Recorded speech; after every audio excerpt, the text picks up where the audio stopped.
Alright, today I'm going to be making screens with only about $5 worth of material. Tools I used were a tape measure, staple gun, staples, wood glue, sandpaper, 120 mesh, and a 2x2 piece of wood. However, you can use almost any other type. So I like to start by preparing the wood. This piece wasn't too bad, but some of them can be pretty rough, and it's just going to make it harder to handle in the future. So I sanded the entire piece of wood. I used 60 grit sandpaper because I didn't need to be super smooth, just comfortable enough to handle. It's a little bit hard to see on camera, but in person the wood was much smoother, softer, and easier to handle. It's not a big difference, but if you're going to be handling the frame a lot and printing a lot of t-shirts, it's going to be much more comfortable and safer to use. So the next step was cutting the wood down.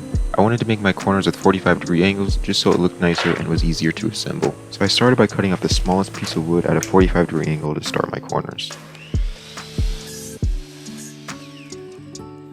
So I wanted the working space of my screen to be 16 inches by 18 inches.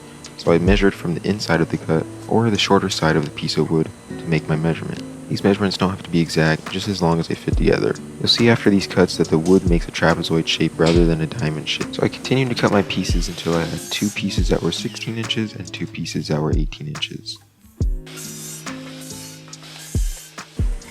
And as you can see here, I had 2 pieces of each size. The shorter pieces measured 16 inches on the smaller side, and the larger pieces measured 18 inches on the smaller side. And when these pieces are arranged right, they will create a space on the inside of 16 by 18 inches, which is how big I want my working area of my screen. So the next step is to actually assemble the pieces together and secure them. I start by putting a decent amount of wood glue in each joint of the frame. The wood glue is what really holds the frame together, and the staples are just what hold the frame together while the wood glue dries. Here's an up close of how I staple each joint. They really only need 2, maybe 3 staples. You're also going to make sure you do it to both sides, or else the frame will come out warped since only one side is being held together.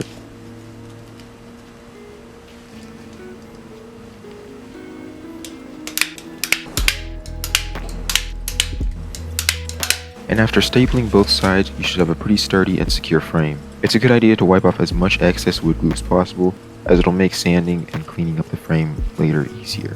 You should try to let the wood glue dry as much as possible before moving on to the next step. I was trying to record this video in one day, so I only let it sit for about an hour. The saw leaves the corners a little bit jagged and sharp, so I always like to go back and sand them down. This step is completely optional. However, if you're going to be using the screen a lot and handling it a lot, it's a small detail that'll make handling it much easier and less of a risk to rip the screen.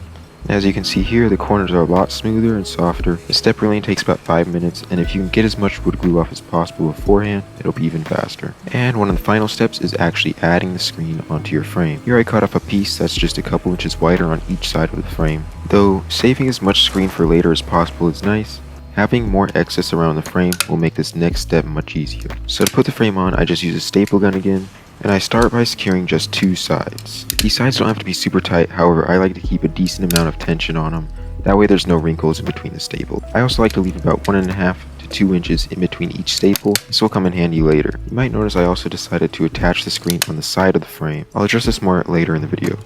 After stapling both sides, you should have something like this. 2 sides are attached and 2 sides are free. This next step is where tightness of the screen really matters. Just like the last step, I'm going to be stapling the second 2 sides of the frame. The only difference here is that I will be pulling the screen as tight as possible in order to create tension. If you try this, it may seem like the screen is going to rip, but it is much stronger than it appears. Throughout this entire process, there will most likely be a few staples that do not go in all the way. You can either hammer them into the frame or pull them out with pliers and restaple. Now after that, the screen should be pretty tight and nearly perfect. It's a bit hard to see on camera, but my screen had some wrinkles and creases in it. This can be fixed with the extra space I left between the staples earlier. I will simply pull as tight as possible in the extra space and add an extra staple for more tightness in the screen. This should stretch the flaws out of the screen. I have had times where even that's not enough, and I'll have to go back and pull out all the staples and redo the entire screen, but I was lucky enough for that not to happen this time. Pretty much the final step is to cut off any extra screen hanging. Make sure to leave a small amount of screen behind the staple so it can hold on to it. Too little screen behind the staple will end up ripping and ruining the entire screen. And that's pretty much how I make my screens for screen printing. One last thing I wanted to show was some previous screens where I secure the screen in different places. In this video I stapled to the side of the screen. However, I have also attached the screen to the same side the screen is on as shown here. I dislike this as it can lead to a bumpy surface, and from my own previous experience, this can cause a bad print. I have also wrapped the screen all the way around to the other side of the frame as shown here. Other than a bumpy surface, I think this is all just personal preference. However, this is just how I do it. That's going to bring this video to an end. Make sure to like, comment, and subscribe down below. I'm also going to leave my other social medias down below as I'm usually more active on them, especially Instagram. Hope you guys enjoyed, and I'll see you next time.